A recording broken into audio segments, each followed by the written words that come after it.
자, 지금 여러분들이 요 2차 메뉴라는 걸 만드는 작업을 하는 이유가 뭐냐면 요걸 할 줄 알아야지만 나중에 어떤 특정 메뉴 웹사이트에 존재하는 여러분들 메뉴를 마크업뿐만 아니라 디자인을 할 수 있기 때문에 제가 말씀을 드리는 거군요. 그러면 요거를 여러분들 튜토리얼 방식대로 접근을 하시면 굉장히 좋아요. 왜냐면 실제로 그렇게 작업을 하는 경우가 굉장히 많기 때문에 그래서 그 순서를 잘 기억하는 게 좋거든요. 자, 그러면 지금 1차 메뉴 마크업을 해달라고 하는 거는 여러분들 우리 1차 메뉴 많이 만들어 봤잖아요. 그렇죠? 아직 익숙치 않을 수 있지만 그래도 여러분들이 만들어 봤기 때문에 어느 정도는 알고 있단 말이에요. 그래서 내부에 자, 일단 메뉴 박스로서의 역할을 담당하는 녀석이 있어야 되고 UL, LI 곱하기가 3개 그 다음에 href 샵 그 다음에 1차 메뉴 뭐 이거는 이제 MS면 이게 좀 답답해요. 그러니까 여기가 이제 가려져 가지고 그래서 저도 이걸 왜 이렇게 줄였다가 늘렸다 하는 거거든요. 자, 이런 식으로 쓰게 되면 1차 메뉴가 완성이 됐죠. 그러면 여러분들이 완성했기 때문에 다음 거 넘어가면 되는 거예요. 그럼 정말 완성했는지는 제가 올려놓은 거 비교했을 때 똑같네? 그러면 이제 넘어가면 되는 거죠. 뭐 굳이 여기 이제 메뉴 박스라 돼 있는데 정답은 메뉴 박스라고 안 해도 상관없습니다. 자, 그 다음에 1차 메뉴 저 완성하기 전에 노멀라이즈부터 해야 되니까 저는 여기다가 주석을 건다라고 말씀드렸죠. 그러니까 각각의 CSS가 어떤 역할인지를 구분 지어준다라고 여러분들 생각하시면 돼요.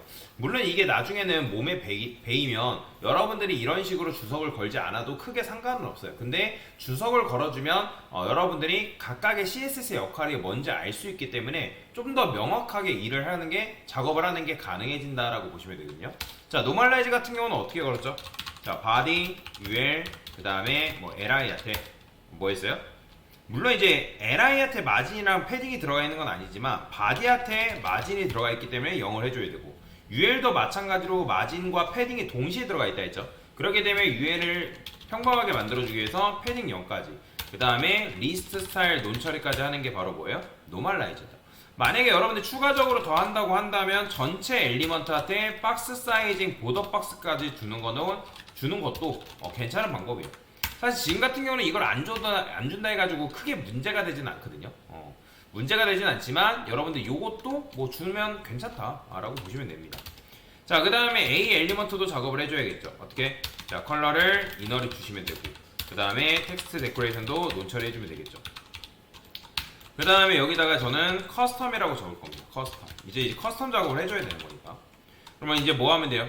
메뉴를 완성해달래요. 1차 메뉴 완성이라고 되어 있으니까 그러면 저는 여기다가 다 써놓을게요. 메뉴, 박스 뭐 여러분들은 이런 식으로 세세하게 안 해도 됩니다. 저는 그냥 수업 때문에 이렇게 하는 거예요. 그 다음에 1차 메뉴 아이템 그 다음에 1차 메뉴 아이템 텍스트 뭐 이런 식으로. 그럼 메뉴 박스라는 건 누굴 말한다? 바로 메뉴 1을 말하는 거죠. 그죠? 그 다음에 1차 메뉴라는 거는 누구? 메뉴 1의 자식인 UL을 말한다라고 보시면 되고 그 다음에 1차 메뉴 아이템은 누굴 말한다? 그의 자식인 LI를 말하는 거고 또 1차 메뉴 아이템 텍스트는 그의 자식인 A를 말한다라고 여러분들 생각하시면 돼요. 자, 그러면 메뉴 1이 뭘 해줘야지만 UL이 가운데로 갈 거 아니에요. 그러면 UL이 가운데로 가기 위해서는 얘를 뭘로 바꿔줘야 된다? 디스플레이 인라인 블록으로 바꿔줘야 된다라고 제가 말씀을 드렸잖아요. 그래야지만 여러분들이 얘가 지금 텍스트가 됐기 때문에 제가 여기다가 샵 df 이런 식으로 색상 칠해볼게요. 그죠? 그러면 얘를 어떻게 할 수 있다? 메뉴 1이라는 거는 내부 디스플레이 블럭이죠. 굉장히 커요. 그러면 UL을 가운데로 정렬할 여지가 있기 때문에 텍스트 라인 주면 되는데 내가 만약에 모르겠어요. 그러면 보더 칠해보는 거예요. 그러면 굉장히 크죠. 그러니까 텍스트 라인을 얘한테 센터 주게 되면 인라인 요소를 가운데로 정렬할 수 있겠죠. 자, 그 다음에 이제 여기서 뭐 해주면 되는 거예요? 자, 여기다가 우리가 패딩도 줬었죠. 패딩 10픽셀 이런 식으로. 그 다음에 보더 레디우스도 제가 여기다 이렇게 줬었어요. 저는 여기다가 마진 탑도 줘서 살짝 떨굴 거예요. 이런 식으로. 자, 그 다음에 이렇게 주고 난 다음에 LI가 디스플레이가 뭐예요? 블럭이니까 이렇게 나오니까 얘를 한 줄로 나오게끔 인라인 블럭을 줘가지고 우리가 처리를 해줘야 된다.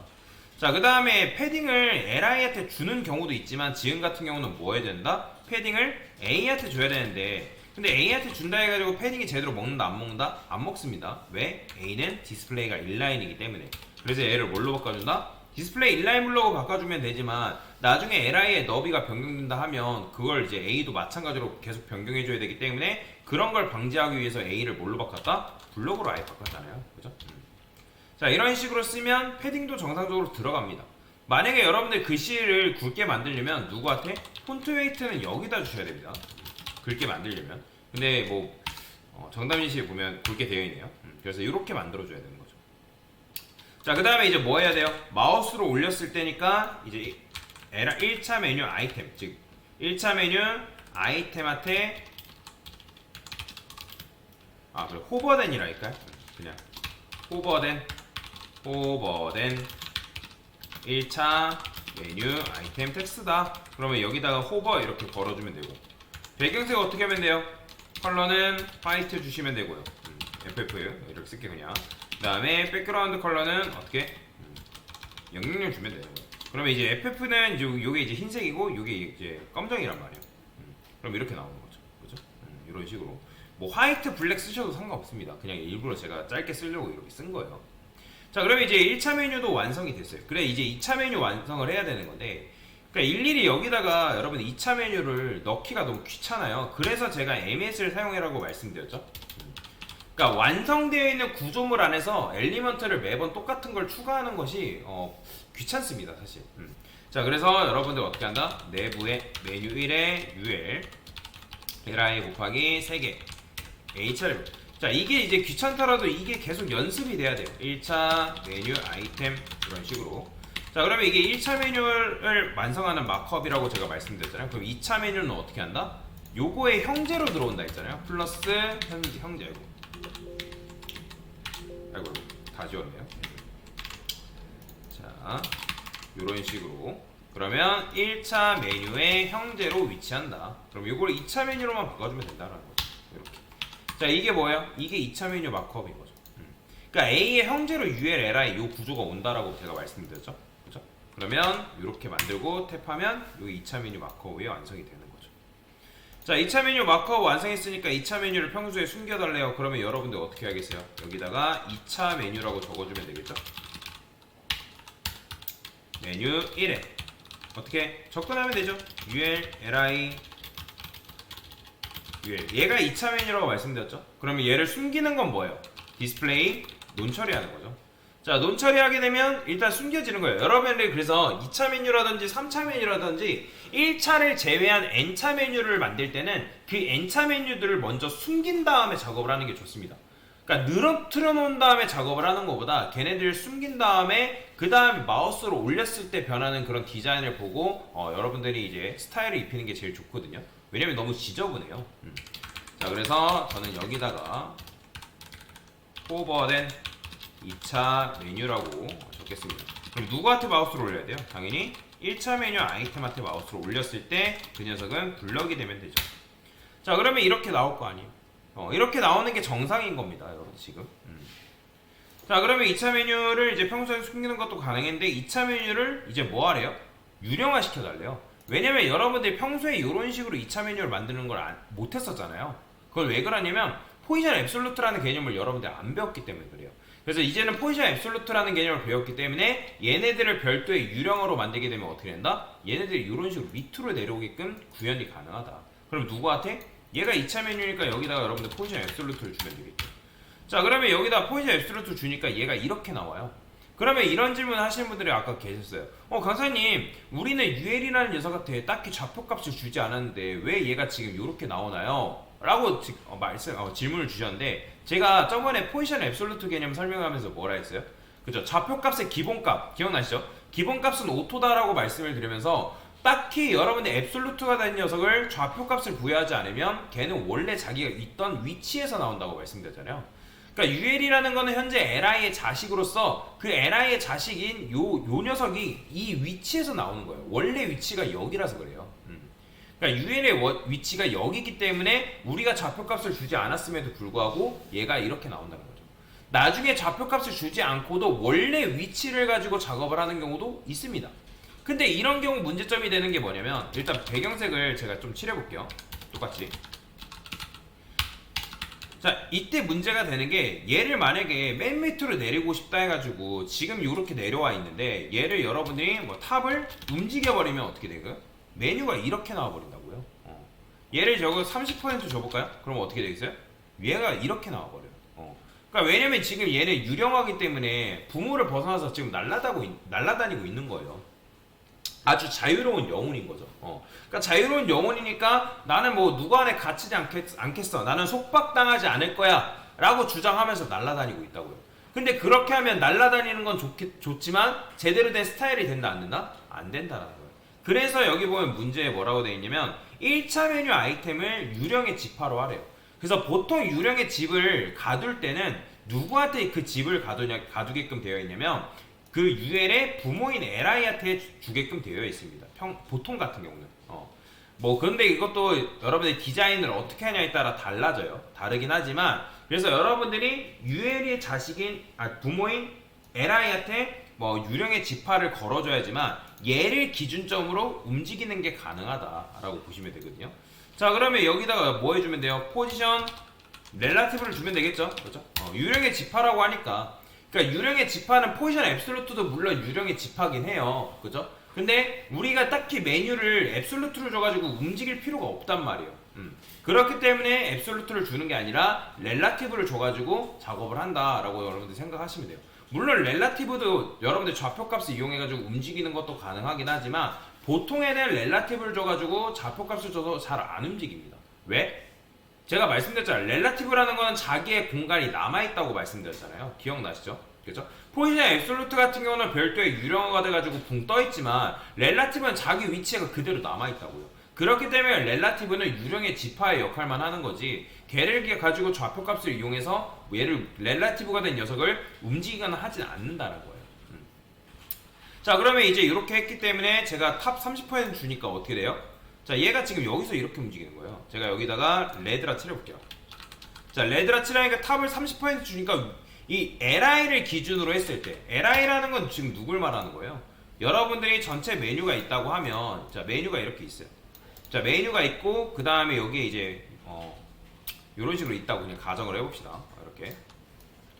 자, 그러면 이제 얘가 LI래요. 그러면 그 안에 이제 A 텍스트가 이렇게 있는데 그러니까 지금 얘를 기준점으로 삼았기 때문에 우리가 2차 메뉴를 이렇게 만들었을 때 2차 메뉴가 어떻게 된다? 여기서 얘를 기준점으로 30% 내려오면 이만큼 50%는 이렇게 그럼 100% 내리면 어떻게 되겠어요?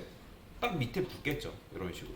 그러면 여기다가 여러분들이 뭐 해줘야 된다? 100%를 줘야 된다는 거예요. 자, 그리고 보통 레프트 같은 경우는 0을 줘가지고 왼쪽에 딱 달라붙게끔 만들어줍니다. 그래야지 얘가 딱 고정돼가지고 안 움직여요. 그래서 레프트 0을 같이 준다라고 여러분 생각하시면 돼요. 근데 이제 여러분들이 지금 이렇게 나오는 이유가 뭐예요? 2차 메뉴는 포지션 앱솔루트이기 때문에 포지션 앱솔루트가 된 녀석은 뭐가 된다죠? 너비가 최소로 줄어든다 했죠. 지금 이렇게라도 나오는 이유는 텍스트가 가지고 있는 너비가 있기 때문에 이렇게 나오기 때문에 그러면 지금 LI가 유령의 집이잖아요. UL은 현재 1차 메뉴 아이템한테 갇혀있는 상황이죠. 그죠? 그러면 UL 입장에서 퍼센트 너비를 주게 되면 걔는 누구의 너비를 받아오는 거예요? 제가 아까도 저번에 말씀드렸죠. 너비라는 거는 너비 퍼센트는 바로 누구 너비 대비? 자기가 가지고 있는 부모 너비 대비란 말이에요. 그러면 지금 얘 같은 경우는 앱솔루트가 된 녀석은 부모가 만약에 렐라티브가 된 녀석 안에 얘가 갇혀있다? 그러면 이 녀석은 렐라티브가 돼서 자기가 유령의 집에 갇혔을 때 그 유령의 집을 대상으로 그 너비를 받아옵니다. 근데 지금은 LI가 유령의 집이기 때문에 LI 너비를 기준으로 해서 그 너비를 받아온다라는 거예요. 만약에 이 내부가 포지션은 렐라티브여가지고 얘가 유령의 집이라고 하면 얘를 기준으로 해서 너비 퍼센트를 받아옵니다. 근데 지금 얘가 LI가 렐라티브이기 때문에 얘를 기준으로 해서 너비를 받아오니까 LI는 어때요? LI는 현재 공간이 어떻게 나온다? 자, 이것도 마찬가지로 백그라운드 컬러 칠해보면 어떻게 나와요? 지금 LI가 가지고 있는 공간이 요만큼이란 말이에요. 그죠? 그러면 얘가 가지고 있는 너비의 뭘만큼? 전체 너비를 받아오면 되는 거잖아. 그러면 어떻게? 100% 주면 되는 거예요. 여기다가 너비를 100%. 자, 100% 주니까 어떻게 돼요? 이렇게 나오는 거죠. 그죠? 이렇게 만들어줄 수 있어야 된다라고 보시면 됩니다. 자, 그래서 2차 메뉴를 여러분들이 뭐 했어요? 자, 지금 요거까지 한 거죠. 그죠? 유령하고 유령의 지파. 자, 아이템도 텍스트를 꾸며달래요. 그러면 여러분들 어떻게 하겠어요? 자, 저는 여기다가 2차 메뉴 아이템 텍스트라고 해서 접근할 거고요. 그러면 여러분들이 접근하면 돼요. 어려울 거 없습니다. UL에 li, ul, li, a. 자, 지금 이게 뭐 한 거예요? 2차 메뉴 아이템 텍스트한테 접근한 거죠. 왜냐면 얘도 마찬가지로 1차 메뉴 아이템 텍스트가 가지고 있는 요 텍스트만큼을 가지고 있어야 될 거 아니에요. 그죠? 여러분들이 지금 1차 메뉴 아이템 텍스트한테만 블럭, 패딩, 폰트 웨이트 줬지 얘한테까지 준 건 아니란 말이에요. 그래서 저는 요거를 그대로 복사를 해서 어디다가 2차 메뉴 아이템한테도 그대로 부여할 거라는 거예요. 그러면 어떻게 나와요? 이렇게 나오는 거예요. 레드는 이제 필요 없으니까 똑같은 색상을 이런 식으로 부여하면 되고요. 잘 되죠? 그죠? 자, 근데 이제 뭐라고 되어 있냐면 여러분들이 여기서도 마찬가지로 마우스로 올렸을 때도 작업을 해줘야 되는데 그럼 누구한테 마우스로 올렸을 때? 당연히 얘도 마찬가지 2차 메뉴 아이템 텍스트한테 마우스로 올렸을 때 요게 이제 호버가 된 요 디자인 있죠. 요게 지금 뭐하다? 필요하다라는 거예요. 그쵸? 근데 자 생각해봅시다. 이런 식으로 코드를 작성한다 해가지고 잘못됐냐? 아니에요. 잘못된 건 아니지만 뭐가 발생했죠? 중복이 발생했어요. 중복. 보이죠? 자, 지금 2차 메뉴 아이템 텍스트한테도 1차 메뉴 아이템 텍스트가 가지고 있는 동일한 스타일 요소가 들어가 있고요. 그 다음에 이것도 뭐예요? 호버된 거잖아요. 호버된 상태도 마찬가지로 디자인이 똑같죠. 그 다음에 배경색도 마찬가지로 2차 메뉴도 요 배경색이고 1차 메뉴도 마찬가지로 요 배경색을 가지고 있잖아요. 그래서 문제에서 뭐라고 하냐면 배경색을 한꺼번에 주래요. 그래서 저는 여기다 배경색을 주지 않을 겁니다. 어떻게 할 거냐? 여기다가 메뉴 1에 지금 배경색이 필요한 건 UL이잖아요. 그러면 띄어쓰기 UL 이렇게 쓰면 돼요. 자, 이게 뭐죠? 이게 바로 메뉴의 후손이 UL인 거죠. 그죠? 그렇기 때문에 여러분들이 굳이 1차 메뉴 또는 2차 메뉴한테 배경색을 입히지 않아도 이렇게 하면 여러분들이 모든 N차 메뉴한테 배경색을 요걸 심어줄 수가 있는 거예요. 보이죠? 동일하게 들어가는 거. 자, 그러면 여기서 이제 뭐 N차 메뉴죠. N차 메뉴. 그러면 이렇게 했어요. 마찬가지예요. 디자인도 지금 텍스트 디자인도 여기서 이렇게 들어가 있고 여기서 마찬가지로 이렇게 들어가 있으니까 저는 요거 안 쓸 거예요. 자, 그러면 어떻게 하면 1차, 2차, 3차, 4차까지 동일한 디자인을 집어넣을 수 있을까? 물론 나중 같은 경우는 여러분 실제 메뉴를 만들 때는 동일한 디자인이 들어가지 않을 수 있어요. 근데 지금 같은 경우는 우리가 동일한 디자인을 집어넣어야 되기 때문에 1차가 아닌 N차로 바꿀 거고요. 그러면 여기를 어떻게 한다? 얘도 마찬가지로 여기 뚝 끊어버립니다. 그러면 어떻게 된다? 메뉴 1의 모든 후손인 UL이 돼버리는 거예요. 그러면 1차 메뉴도 되고 2차 메뉴도 되고 3차 메뉴도 되고 4차, 5차 다 이 디자인이 그대로 되는 거예요. 누가? N차 메뉴 아이템 텍스트한테. 그러면 잘 나오죠. 그러니까 여러분들이 중복을 최소화시킬 수가 있다는 거예요. 굉장히 유연한 코드 작성이 가능하다. 자, 누구도 마찬가지예요. 자, 지금 마우스로 올렸을 때 호버된 기능도 마찬가지죠. 그러면 얘도 어떻게 한다? 여기다가 똑같이 앞에 UL을 선택자를 뚝 끊어주면 돼요. 그러면 얘도 똑같이 뭐가 된다? 호버된 N차 메뉴 아이템 텍스트가 돼버린다 라고 보시면 돼요. 자, 요게 결국에는 여러분들이 마지막 작업 단계다라고 보시면 됩니다. 자, 그러니까 이렇게 나오는 거죠. 그렇죠? 자, 이게 정답이에요. 그래서 여러분들이 코드를 일단 전체적으로 다 쓰시고, 그러니까 나중 가서 중복을 제거하는 거지 처음부터 중복을 제거하려고 노력하시면 안 됩니다. 처음부터 중복을 제거하려는 게 아니라 여러분들 다 써보니까 이거 중복되는 것 같은데 어떻게 하면 이 중복을 최소화시킬 수 있을까? 아, 이거 코드가 이러니까 선택자를 이렇게 바꾸면 중복을 최소화시킬 수 있지 않을까? 그런 식으로 접근을 하셔야 된다고요. 맨 처음부터 이거 어떻게 하면 중복 제거할 수 있을까 막 고민하고 뭐 하다 보면 이것도 안 되고 저것도 안 돼 버리는 거예요. 뭔 말인지 이해되시죠? 자, 그래서 이런 식으로 여러분들이 2차 메뉴까지 작업을 할 수 있는데 이게 제일 기본적인 작업이에요. 이거를 할 수 있냐 없냐가 나중에 여러분들이 메뉴를 만들 수 있냐 없냐를 판가름 지을 수 있다. 물론 이제 그 메뉴 형태 같은 경우는 디자인이 좀 다르기 때문에 그것 또한 새롭게 학습을 해줄 필요가 있지만 메뉴는 결국에는 이 마크업에서 벗어나지 않는다라는 거예요. 그래서 이것도 MS를 통해서 스스로 짜볼 수 있어야 되고, 그 다음에 내가 스타일도 왜 이런 식으로 입혀야 되는지, 좌표값을 왜 부여하고 얘한테 유령의 집을 왜 이런 식으로 선사하는지, 그런 부분들을 전체적인 그림을 그려가면서 이해할 수 있어야 된다라고 알고 넘어가시면 되겠습니다. 됐습니다.